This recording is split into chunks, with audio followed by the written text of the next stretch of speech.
Wherein lies the drama? Well, I think it starts in its opening scene where there's the words that talk about a mythical person that lives beneath the sea that, you know, that will save you. And I think while we're adults and we know that maybe, you know, we know that's a myth, that no one's going to come up and save us, there's also a point where when we're hoping that someone's going to come save us or someone we love, that there is something mythical that can happen, and we're hoping for a miracle. And the Coast Guard promises that in this movie, at the end of the movie, the arc of the myth actually comes into being. And it's the kind of thing that can make the hair stand up on your arm or make your face tingle. And that's what I love about movies, and when they can do that. Well, this film, you know, it just deals with heroism. I mean, some films can be comedies and westerns and sports, epic, political thriller, horror. This is an action adventure type movie set that has a story, and the background that it's set against are men and women who will go out in any condition and usually the worst conditions, and put their own lives at risk. And so, by its just very nature, it's about selflessness, and it lends itself to heroism. And heroism, I think, is a staple of American movies.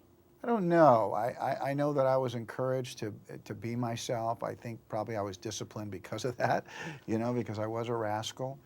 But somewhere along the line, you know, going to movies at an early age, I love storytelling. Didn't know at that moment or at that time that that would be my life. Didn't even think that that was actually a profession. But I love story, and I love having my face tingle. And I could tell you what those moments were. And as time grew and I became an actor and started to actually make films, I actually understood how to get to those moments. I think so. I think every time you work, and when we make movies, we don't get to act enough. You know, we do 2 movies a year. You know, I'd rather be acting or performing every night. So I learn each and every time. I think so. We had an exchange on my 25 years ago. We met. You know, I actually met him on my honeymoon down in Puerto Vallarta on a plane back to Los Angeles, and I thought to ask him some questions, and he was very kind to me, and he could have completely blown me off, and he didn't. And so I always have this fondness for him. What sort of advice did he give you? I'd rather not say about that because it always remains really personal to me. But there was a lot of kindness coming out of him, and a man who had a pretty tortured life, really, a tumultuous life, let's say, maybe more importantly. But he took that moment. I always felt great about it, and I'm sorry that we were never able to have an exchange as I moved in my career, because from the point I met him, I probably didn't have a part for another 7 years.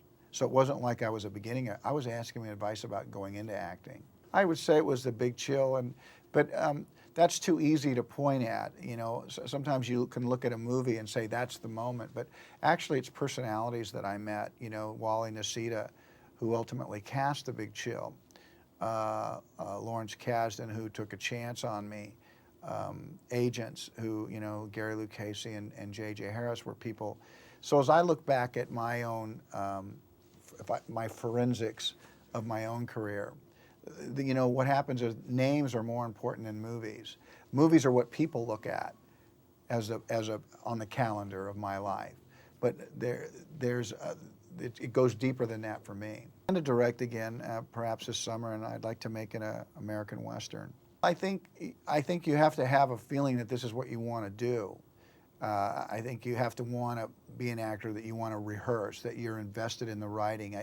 I think if you immediately go to the party, if you go to the premiere, and if you go to the publicity and the fame, then there's nothing wrong with that. But probably the acting is not what drives you. It's fame that drives you. And I like performing. You know, that's why I like playing my music. You know, it gets me on stage. And so when I get to perform is usually when I'm feeling the most complete in my professional life. Over time, I like talking to classes. I like going to colleges. I like talking to acting classes because it's fun to talk acting with people who are hungry for it. And in those instances, I'm usually able to offer a lot of advice because that's why I'm there. But on the set, you know, like even between Ashton and myself, I was always ready to answer anything that he might want to know about, and vice versa. I could see that he was ready to offer me help, and we, you know, we were just good partners. I mean, I'd have to be a fool to not understand how lucky I have been in this world. I'd have to be just an ass to not know that I have it pretty good. Now, at the same time, to think that I've gone through life not being bruised, I have been. You know, I've taken a big bite out of life, and life has taken a big bite out of me. But I never stopped knowing that, you know, I realize that something is bigger than me has helped me. Because I can't just have all this luck and be so fucking charming, you know. You have to have, you know, you have to, I don't know, it's almost like the start of the movie. Is there a mythic person that lives beneath the sea? Is there someone who's watched over me in my life? I have to believe that there has been.